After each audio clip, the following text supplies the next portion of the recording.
Je vous invite à vous lever.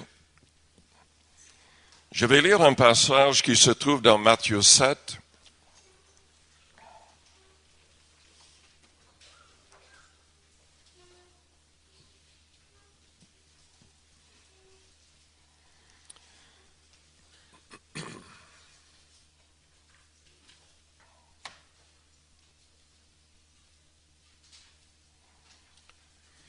Je vais lire à partir du verset 12. C'est notre Seigneur et Sauveur Jésus-Christ qui est en train de parler ici. Il a dit, tout ce que vous voulez que les hommes fassent pour vous, faites-le de même pour eux. Car c'est la loi et les prophètes. Entrez par la porte étroite, car large est la porte, spacieux le chemin qui mène à la perdition, et il y en a beaucoup qui entrent par là. Mais étroite est la porte, resserrez le chemin qui mène à la vie, et il y en a peu qui les trouvent. Il y en a peu qui les trouvent. Gardez-vous de faux prophètes. Ils viennent à vous en vêtements de brebis, mais au-dedans, ce sont des loups ravisseurs. Vous les reconnaîtrez à leurs fruits. Cueille-t-on des raisins sur des épines ou des figues sur des chardons? Tout bon arbre porte de bons fruits, mais le mauvais arbre porte de mauvais fruits. Un bon arbre ne peut porter de mauvais fruits, ou un mauvais arbre porter de bons fruits. Tout arbre qui ne porte pas de bons fruits est coupé et jeté au feu. C'est donc à leurs fruits que vous les reconnaîtrez. Ceux qui me disent, Seigneur, Seigneur, n'entreront pas tous dans le royaume des cieux, mais seulement celui qui fait la volonté de mon Père qui est dans les cieux. Le baptême d'eau par immersion totale fait partie de sa volonté. Plusieurs me diront en ce jour-là, Seigneur, Seigneur, n'avons-nous pas prophétisé par ton nom? N'avons-nous pas chassé des démons par ton nom? Et n'avons-nous pas fait beaucoup de miracles par ton nom? Alors je leur dirai ouvertement, je ne vous ai jamais connu. Retirez-vous de moi, vous qui commettez l'iniquité. C'est pourquoi, quiconque entend ces paroles que je dis et les met en pratique sera semblable à un homme prudent qui a bâti sa maison sur le roc. Prions le Seigneur avant d'aller plus loin. Père céleste, nous te louons, nous te bénissons. Seigneur, tu es au milieu de nous par ton esprit. Et je te demande, manifeste-toi à toute personne inconvertie. Sauve et délivre toute personne liée encore par l'adversaire, par le péché, par des habitudes mauvaises. Purifie nos cœurs, sanctifie-nous. Seigneur, montre-nous ta volonté et aide-nous à la mettre en pratique. Seigneur, nous voulons que tu prennes le contrôle de cette réunion, de nos pensées. Sois glorifié au milieu de nous par des miracles. Au nom du Seigneur Jésus. Amen. Vous pouvez vous asseoir.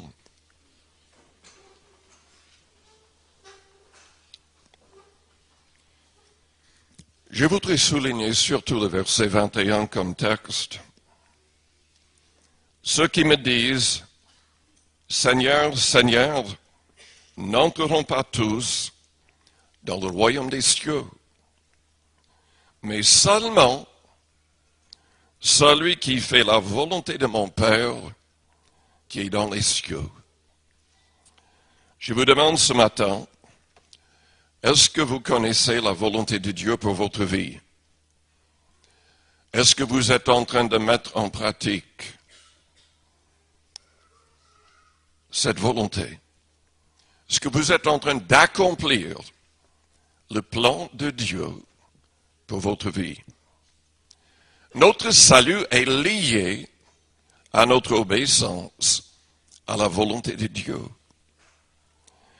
Nous voyons dans la Bible énormément de personnes qui ne voulaient absolument pas accomplir la volonté de Dieu. Des personnes qui avaient entendu la voix de Dieu. Des personnes qui avaient vu toutes sortes de miracles. Je pense à Saül qui a été rejeté par Dieu parce qu'il méprisait la parole de Dieu. Il se croyait au-dessus de cette parole. Il croyait que parce qu'il était roi, il pouvait tout décider lui-même. Il a même décidé un jour de prendre la place du prophète. Et Dieu l'a rejeté, définitivement. La Bible va jusqu'à dire que Dieu a permis qu'un démon soit envoyé et qu'il entre dans son corps. Et la Bible dit qu'il était tourmenté par cette présence démoniaque jusqu'au dernier jour de sa vie.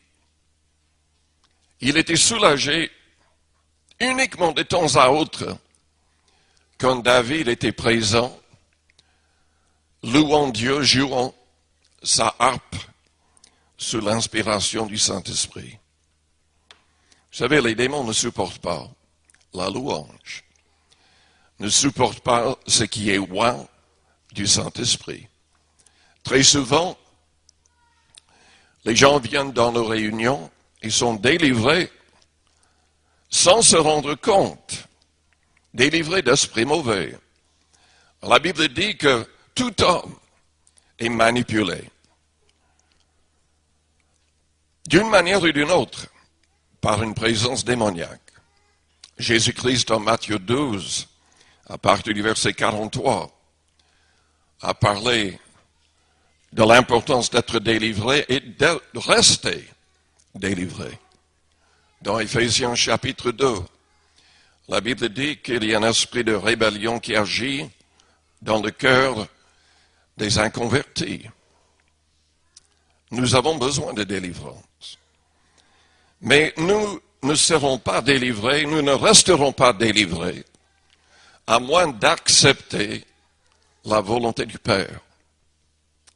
Disons-le tout de suite, les commandements du Christ démontrent la volonté du Père. Jésus a dit plusieurs fois que les paroles qu'il partageait avec le monde n'étaient pas ses propres paroles, ses propres commandements, mais les commandements du Père. Il partageait la volonté du Père avec les hommes. Quelle est cette volonté? Il le souligne. Premièrement, qu'on croit en Jésus-Christ et qu'on mette en pratique tous ses commandements. Mais croire en Christ, ça signifie quoi? Il faut croire de manière biblique. Nous ne pouvons pas croire comme les démons croient, car les démons seront condamnés. Ils tremblent, ils savent très bien qui est Jésus, mais ils ne seront pas sauvés. Nous ne pouvons pas croire comme les témoins de Jéhovah croient, parce qu'eux, ils croient en Jésus-Christ en tant qu'un ange appelé le Fils. Nous ne pouvons pas croire en Jésus-Christ comme les Mormons croient, car pour les Mormons, Jésus est un homme exalté. Selon 1 Jean chapitre 4, nous devons croire et confesser que Jésus-Christ est le Fils unique. Selon Romains 10, du verset 9 jusqu'au verset 13, nous devons croire en Jésus-Christ en tant que l'Éternel. J'utilise ce mot, mais il faudrait que je vous explique que le mot est inventé.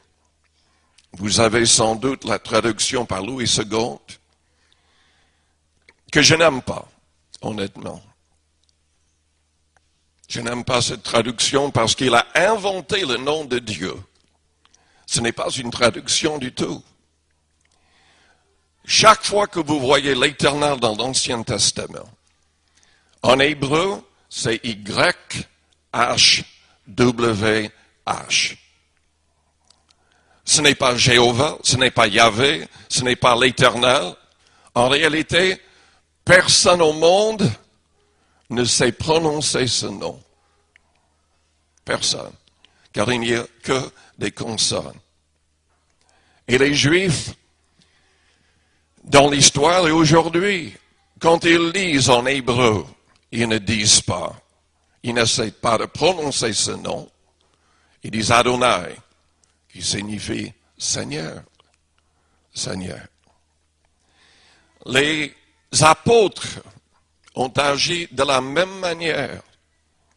Quand ils citaient des passages de l'Ancien Testament où il y avait YHWH, ils n'ont jamais essayé de dire Jéhovah ou Yahvé ou l'Éternel ou autre.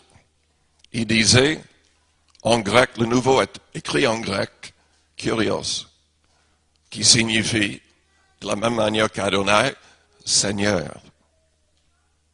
Nous ne sommes pas témoins de Jéhovah. Nous sommes témoins du Seigneur. Jésus est celui qui Louis II a appelé l'Éternel, que certains dans leur traduction appellent Jéhovah. Mais il est Seigneur. Et soyons honnêtes avec les traductions. Dans Romains 10, qui dit que nous devons confesser que Jésus est ressuscité, que nous devons invoquer le nom du Seigneur pour être sauvés. Comprenons de qui il s'agit. Jésus est Seigneur, ou l'Éternel, ou Jéhovah si vous voulez, ou Yahvé si vous voulez. Il est Dieu. Il est un avec le Père. Si vous lisez attentivement le Nouveau Testament, vous verrez que dans les évangiles, souvent on appelait le Seigneur Jésus. Vous ne verrez plus jamais ça dans les épîtres. Chaque fois, vous verrez qu'il appelait le Seigneur Jésus. Parce qu'il est Seigneur. Et nous devons comprendre qui il est et nous devons le confesser. Non, les témoins de Jéhovah ne peuvent pas aller au ciel. Les Mormons ne peuvent pas aller au ciel. Croyant et confessant comme ils le font. Nous devons comprendre qui il est, selon Hébreux chapitre 1er, selon Jean chapitre 1er, selon Colossiens chapitre 1er et 2. Il est Dieu. Il est le créateur de toutes choses. Il n'y a pas une seule chose dans l'univers qui n'a pas été créée par lui. La Bible dit que tout a été créé par lui, et pour lui, et par lui, tout subsiste. Selon Hébreux 1, il est le côté visible du Père qui est invisible. Et c'est lui qui a payé le prix de notre rédemption. Nous devons croire en Christ de cette manière-là. Si vous ne croyez pas qui je suis, vous mourrez dans vos péchés. C'est ce qu'il disait aux Juifs. Il a dit dans Jean 14, verset 6, « Je suis le chemin, la vérité et la vie. Nul ne vient au Père que par moi. » Paul écrit dans Timothée 2, verset 5, « Il n'y a qu'un seul médiateur entre Dieu et les hommes, c'est Jésus-Christ. » C'est lui qui nous donne accès auprès du Père. C'est lui, selon Hébreux 7 au verset 25, qui peut sauver de manière parfaite tout homme qui s'approche de lui, qui s'approche de Dieu par lui, parce qu'il est vivant pour intercéder en notre faveur. C'est ça la porte étroite. Les gens veulent dire, mais si les gens sont sincères, nous servons tous le même Dieu, nous prions le même Dieu. Faux. Il n'y a pas de Dieu. Il n'y a pas de contact avec le vrai Dieu, à moins de croire en Christ. À moins de passer par le Christ. Il n'y a pas de salut en dehors de Jésus-Christ, car il fallait que le sang innocent du Christ soit versé pour nos fautes. Depuis le début de l'histoire, Dieu, le Père, avait choisi le sang comme moyen d'expiation pour nos péchés. Il demandait qu'on verse le sang d'animaux, mais ce n'est que symbolique. Selon Hébreux 10, le sang des animaux ne peut pas vraiment ôter les péchés. Mais Jésus a dit, tu m'as créé encore, me voici pour faire ta volonté. 2 fois il a dit, entrons dans le monde, comprenant ce qu'il devait accomplir. Il a dit, tu m'as créé encore, me voici pour faire ta volonté. Qu'est-ce qui nous sauve de la colère à venir? Selon Romains chapitre 5, c'est le sang de Jésus-Christ. Uniquement le sang de Jésus-Christ. Il n'y a pas de salut chez les hindous, ou chez les musulmans, ou chez qui que ce soit d'autre. Il y a plus de 3000 religions dans le monde qui sont en train de soulager les consciences pendant que le diable les amène en enfer. Cela a commencé avec Caïn et Abel.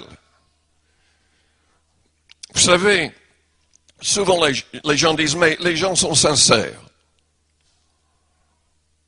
Ils croient vraiment toutes ces choses. Ah bon? Ce n'était pas le cas avec les 2 frères.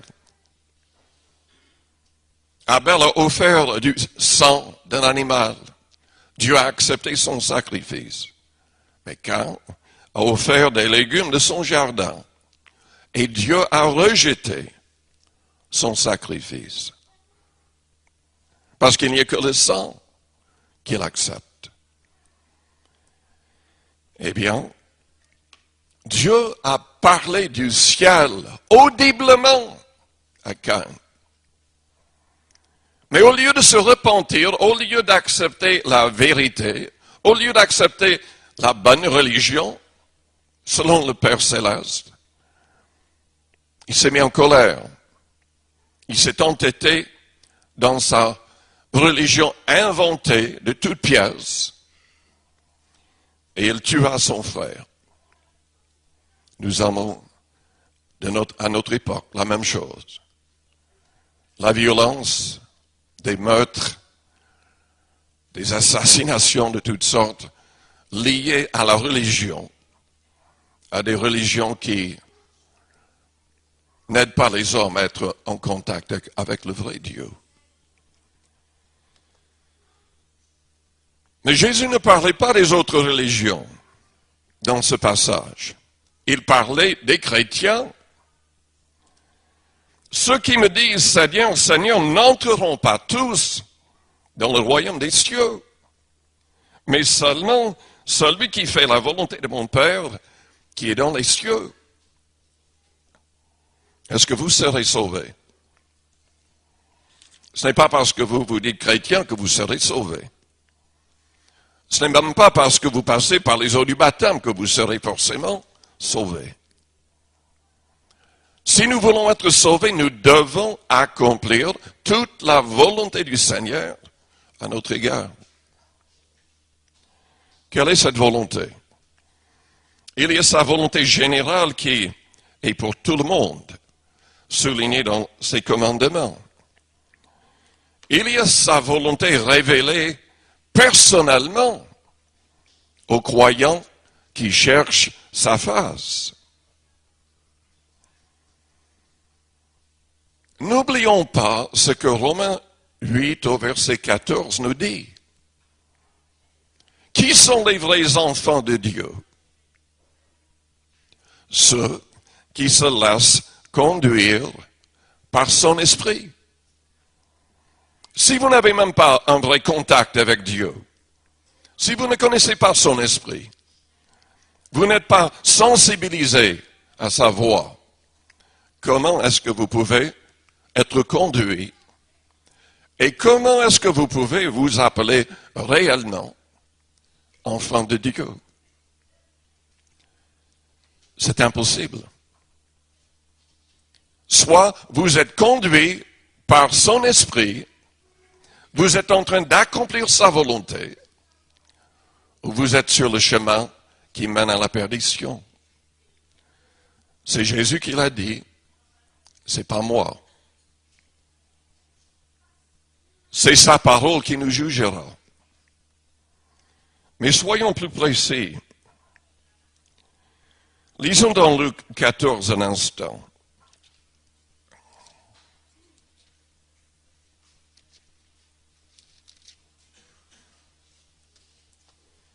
Au verset 26.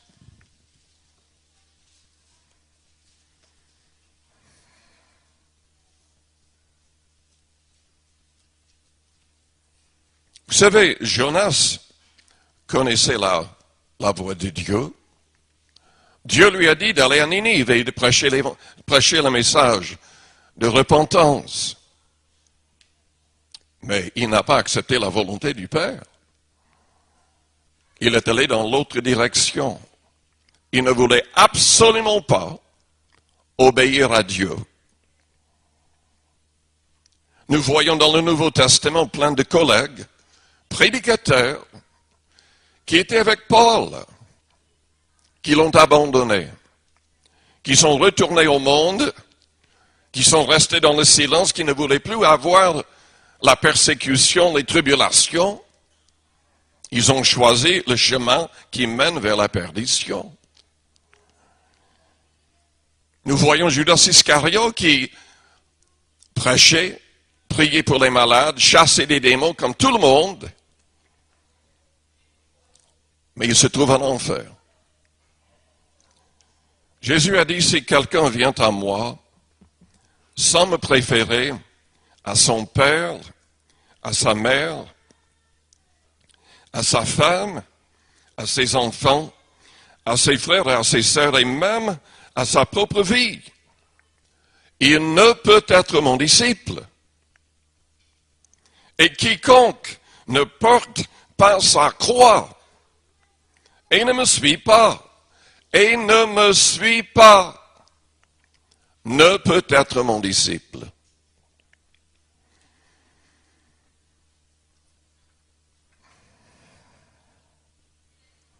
Il y a plein de gens qui refusent ce qui est difficile, qui refusent de souffrir, de faire des sacrifices pour le Seigneur et pour les autres. Il y a des gens qui refusent de suivre le Seigneur. Des gens qui savent très bien qui il est et que le salut est lié à la foi en lui, mais ils refusent de le suivre. Au verset 33, il est dit ainsi, donc quiconque d'entre vous ne renonce pas à tout ce qu'il possède ne peut être mon disciple. Aujourd'hui, nous avons des gens, même prédicateurs, surtout prédicateurs, qui tordent le message du Christ pour un gain sordide. Vous savez, la Bible dit que Jésus-Christ s'est fait pauvre pour nous. Aujourd'hui, on tord le sens de ce qu'il a dit pour devenir riche. Si on voulait être comme lui, et c'est le but, qu'on soit comme lui, on deviendrait pauvre en donnant de plus en plus aux autres, en aidant de plus en plus les autres. On ne prêcherait pas un message constamment sur la prospérité, comme la Bible dit dans 1 Timothée 6, 2 Timothée 6, que ceux qui prêchent de telles choses ne sont pas sages. Jésus-Christ a dit de ne point amasser des trésors sur la terre, mais dans le ciel.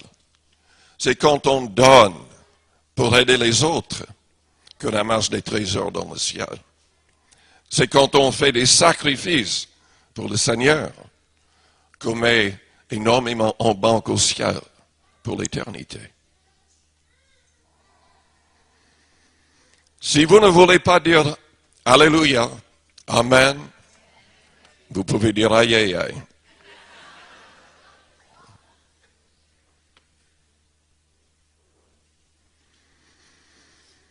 Quelle est sa volonté?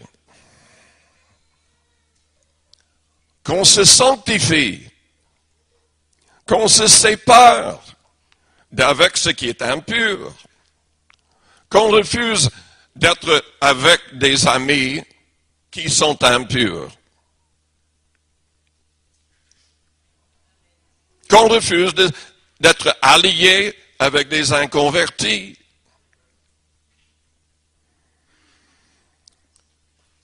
Lisons dans 2 Corinthiens 6, 2 Corinthiens 6, au verset 14. Ne vous mettez pas avec les infidèles sous un joug étranger, car quel rapport y a-t-il entre la justice et l'iniquité? Ou qu'y a-t-il de commun entre la lumière et les ténèbres? Quel accord y a-t-il entre Christ et Bélial, qui signifie le méchant? Quelle part a le fidèle avec l'infidèle? Quel rapport y a-t-il entre le temple de Dieu et les idoles? Ou avec des faux chrétiens qui sont idolâtres? Selon 1 Corinthiens 5, nous ne devrions même pas manger avec une telle personne. Nous ne devrions même pas manger avec une telle personne. C'est ce que la Bible dit. Ni avec quelqu'un qui est outrageux ou lié par la fornication ou l'adultère. Dieu nous demande de nous sanctifier, de nous séparer d'avec de telles personnes. Au verset 17, sortez du milieu d'eux et séparez-vous, dit le Seigneur. Ne touchez pas à ce qui est impur et je vous accueillerai. Je serai pour vous un père et vous serez pour moi des fils et des filles, dit le Seigneur Tout-Puissant. Ayons donc de telles promesses, bien-aimés, purifions-nous de toute souillure de la chair et de l'esprit, en achevant notre sanctification dans la crainte de Dieu. On se sépare de la pornographie de l'Internet, ou des films érotiques, ou des magazines impurs. On garde son cœur, on garde ses pensées. Jésus a dit, si un homme regarde une femme pour la convoiter dans son cœur, il a déjà commis un adultère avec elle. Et la Bible dit qu'aucun adultère n'ira au ciel. Aucun. Évidemment, à moins de se repentir et de changer de cœur et de vie. Et écoutez-moi bien, Jésus a dit que le divorce et le remariage constituaient un adultère. Si vous ne vous repentez pas de cela, vous n'irez pas au ciel. Vous n'irez pas au ciel. Et ça m'est égal ce que les chrétiens, les pasteurs, les autres églises peuvent dire, vous n'irez pas au ciel si vous ne vous repentez pas de cela. Oui, le Seigneur est prêt à pardonner, bien que la Bible dit, dans Hébreux 10, que si quelqu'un pêche volontairement, cette personne ne peut pas être pardonnée. Cette personne ne sera jamais pardonner.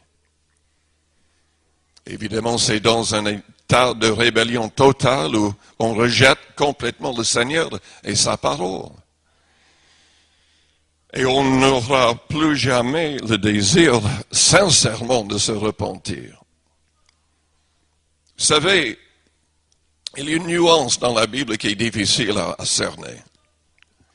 On voit David qui commet un adultère et un meurtre, mais il est pardonné.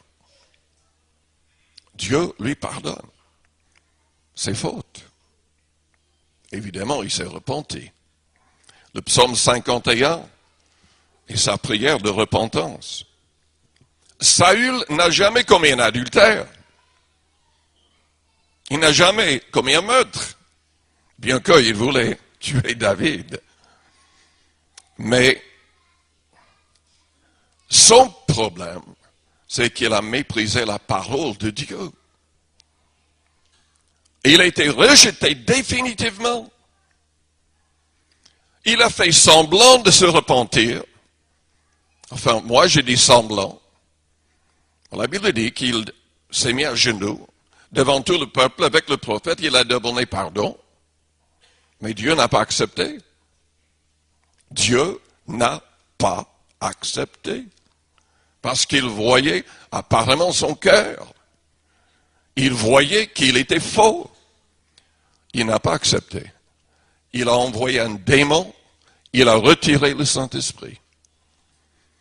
On ne peut pas jouer avec Dieu. Nous devons veiller sur nos cœurs. Qui verra Dieu selon le Christ? Celui qui a un cœur pur.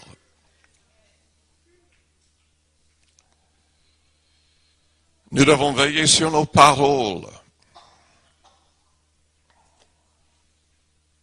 Les gens du monde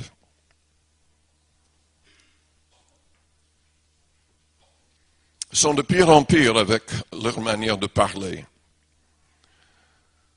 En anglais, aux États-Unis, c'est pire qu'en français. Moi, je trouve en tout cas.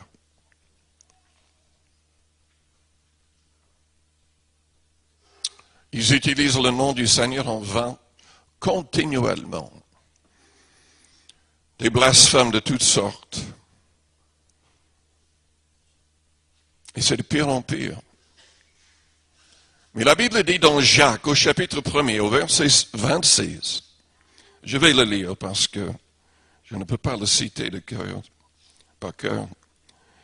Jacques 1, au verset 26, si quelqu'un croit être religieux, sans tenir sa langue en bride, mais en trompant son cœur, la religion de cet homme est vaine. En d'autres termes, une personne qui ne contrôle pas sa langue n'ira pas au ciel. Sa religion ne le sauvera pas. La religion pure et sans tache devant Dieu notre Père consiste à visiter les orphelins et les veuves dans leurs afflictions et à se préserver des souillures du monde. Est-ce que vous aidez les autres? Est-ce que vous veillez sur les autres? Est-ce que vous veillez sur votre langue? Est-ce que vous vous préservez des souillures du monde? J'ai dit que pour le Seigneur, pour le Père Céleste, nous devons nous séparer. C'est souligné à maintes reprises dans la Bible. Le peuple juif n'avait même pas le droit d'entrer dans la maison d'un non-juif. Ils ne devaient pas permettre qu'un non-juif entre dans leur maison. Ils ne devaient pas manger avec un non-juif. Ils étaient pleinement séparés. Et c'était la volonté de Dieu. Nous devons nous séparer. Mais en même temps, nous avons la responsabilité d'avertir quand même les gens autour de nous. Nous devons être prêts à les aider. Dans Ézéchiel, au chapitre 33, il y a un avertissement donné au prophète Ézéchiel qui est valable pour nous tous. Car Jésus parlait de la même manière. Ézéchiel 33, verset 7, « Et toi, fils de l'homme, je t'ai établi comme sentinelle sur la maison d'Israël. Tu dois écouter la parole qui sort de ma bouche. » De nouveau, nous voyons que c'est indispensable qu'on soit sensible à la voix du Seigneur. Est-ce que Dieu vous parle? Oh, il ne va pas parler peut-être audiblement, mais il va parler dans votre cœur, dans votre conscience, si vous êtes à l'écoute. Tu dois écouter la parole qui sort de ma bouche et les avertir de ma part. Quand je dis aux méchants, méchant, tu mourras, si tu ne parles pas pour détourner le méchant de sa voie, ce méchant mourra dans son iniquité, et je te redemanderai son sang. Mais si tu avertis le méchant pour le détourner de sa voie, et qu'il ne s'en détourne pas, il mourra dans son iniquité, mais toi, tu sauveras ton âme. Jésus l'a dit dans Matthieu 10 au verset 32. Nous devons le confesser devant les hommes. Nous ne pouvons pas rester dans le silence. Et dans Jean 15, il a dit qu'il nous avait choisis pour qu'on aille et qu'on porte beaucoup de fruits. Tournez-vous à la personne à côté de vous pour le réveiller, en lui disant, Dieu désire que vous portiez beaucoup de fruits.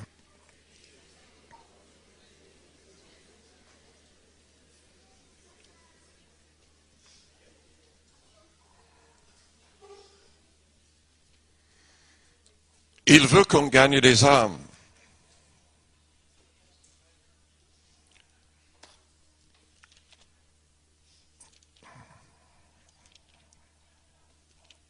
Si vous ne le faites pas, écoutez-moi bien, si vous ne le faites pas, si vous ne cherchez pas les âmes, vous allez souffrir.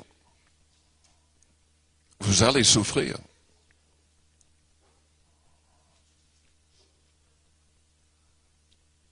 Vous risquez carrément de perdre votre salut si vous ne le faites pas. C'est exactement ce que le Christ a dit dans Jean 15. Même les personnes qui sont en train de gagner un peu de fruits vont souffrir s'ils ne se donnent pas pleinement. Parce que Jésus a dit, tout sarment qui est en moi et qui ne porte pas de fruits, il le retranche. Et tout sarment qui porte du fruit, il les monde afin qu'il porte encore plus de fruits.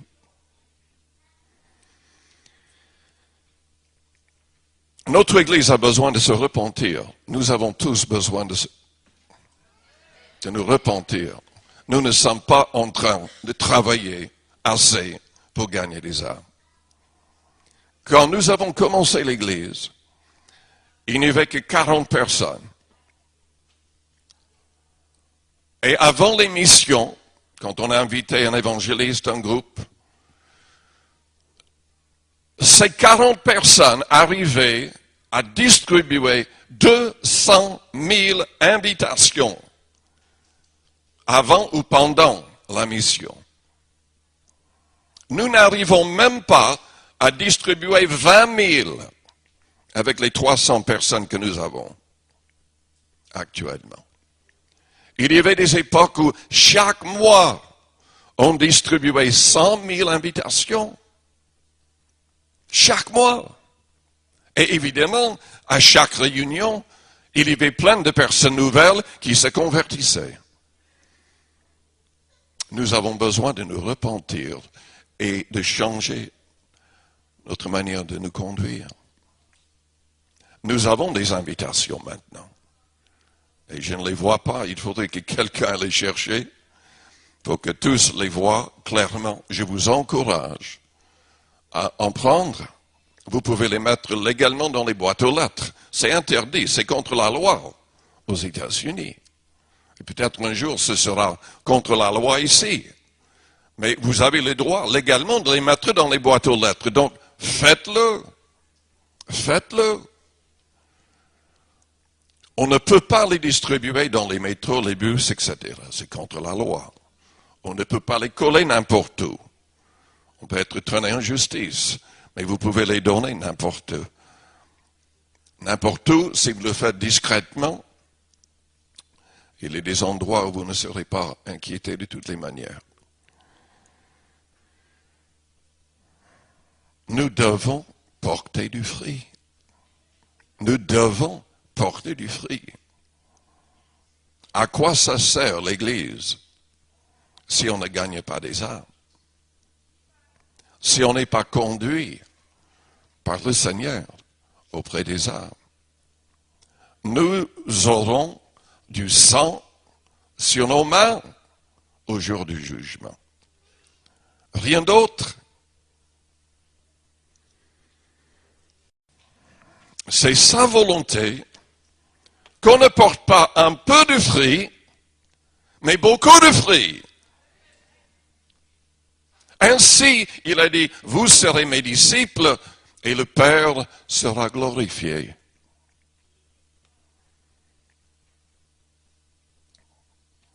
Je vous encourage à cesser d'être des spectateurs.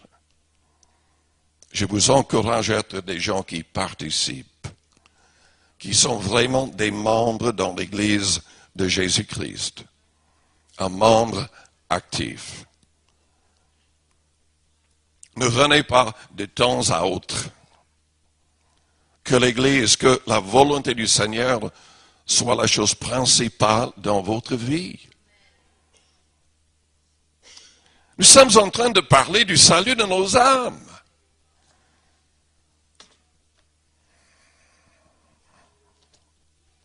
Ceux qui me disent, Seigneur, Seigneur, n'entreront pas tous dans le royaume des cieux, mais seulement celui qui fait la volonté de mon Père.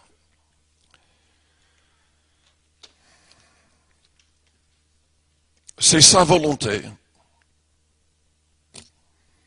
que tous les croyants soient baptisés du Saint-Esprit avec le signe de parler en langue. C'est sa volonté que tous les dons surnaturels du Saint-Esprit, mentionnés dans Corinthiens 12, soient manifestés dans l'Église, non pas par une personne, 5 personnes, mais par tous. Tous. Selon Corinthiens 14, la Bible dit, tous peuvent prophétiser. Si on est réellement converti, si on est réellement rempli de l'Esprit, si on prend le temps de jeûner et de prier. Tous ont un don, la Bible dit, à manifester. Quel est votre don? Est-ce que vous êtes en train de le manifester?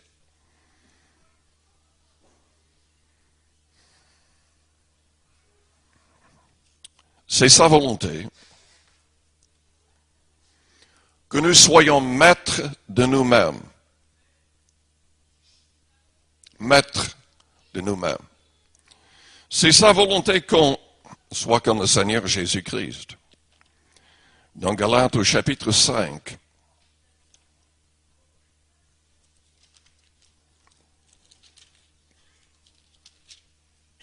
et au verset 22, la parole dit, le fruit de l'esprit, c'est l'amour, la joie, la paix, la patience, la bonté, la bienveillance, la foi, la douceur, la maîtrise de soi.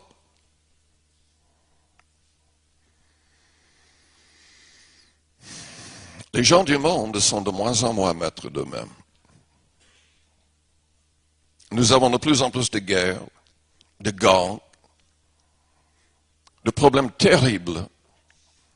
Vous n'avez qu'à regarder au Mexique actuellement et ce qui se passe aux frontières pour le constater et un peu partout en Amérique du Sud, sans parler d'Afghanistan.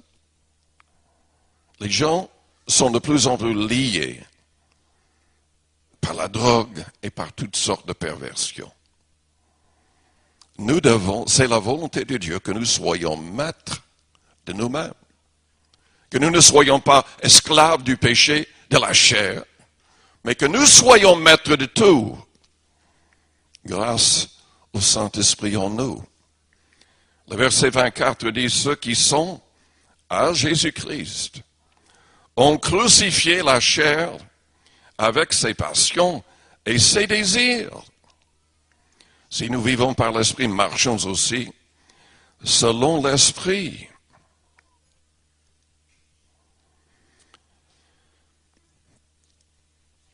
Soyons humbles aussi. C'est sa volonté. C'est sa volonté.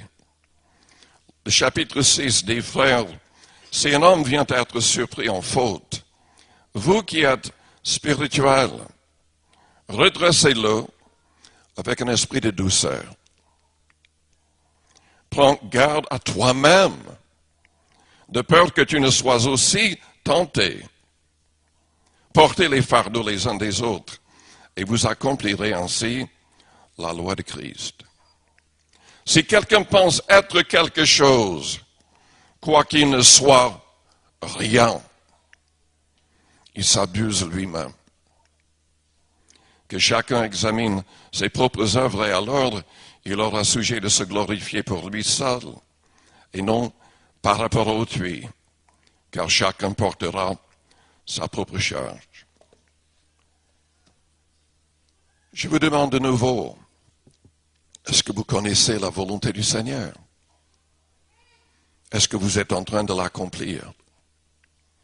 Est-ce que vous êtes obéissant? Est-ce que vous êtes réellement conduit par son esprit? Est-ce que vous connaissez son esprit? Je vous invite à fermer vos yeux, à courber vos fronts. Avec les yeux fermés, les fronts courbés, je vous demande d'être honnête avec vous-même, honnête avec Dieu.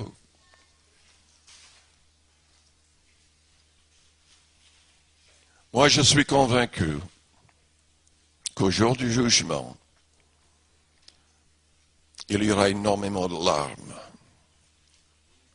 de pleurs, de craintes. Il y aura énormément de surprises désagréables, car tous ne seront pas sauvés.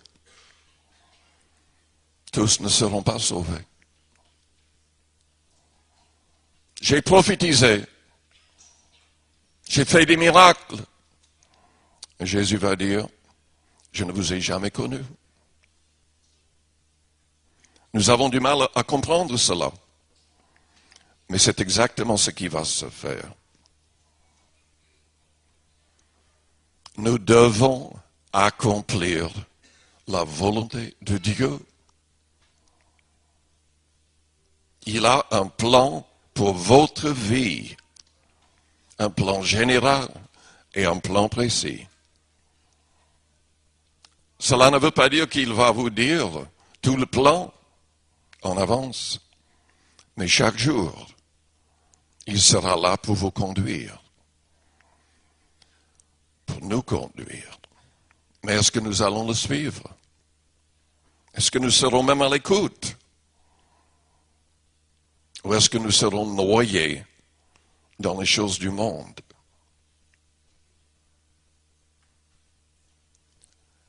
Peut-être que vous êtes là et vous n'avez jamais donné votre cœur, votre vie, votre volonté au Seigneur pour qu'il vous sauve.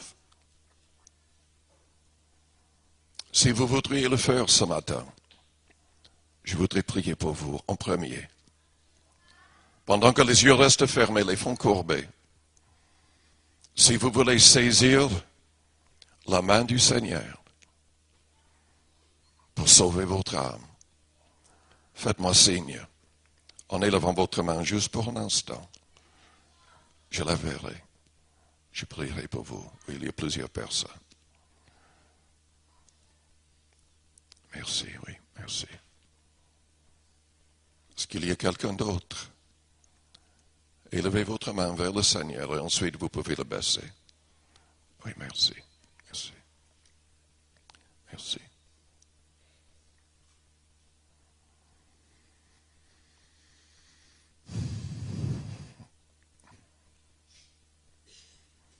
Moi, je vous encourage à ne plus hésiter. Israël est tombé dans le désert parce qu'il ne voulait pas suivre le Seigneur. Il hésitait. Il murmurait.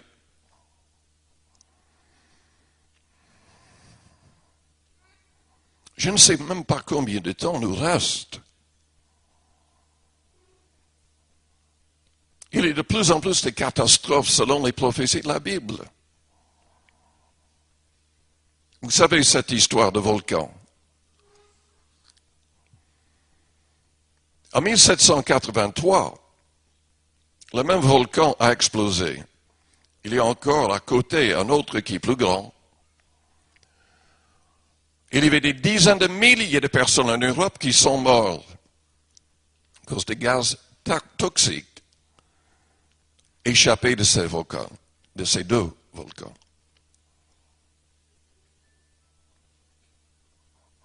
Toutes sortes de choses, selon les prophéties de la Bible, vont arriver.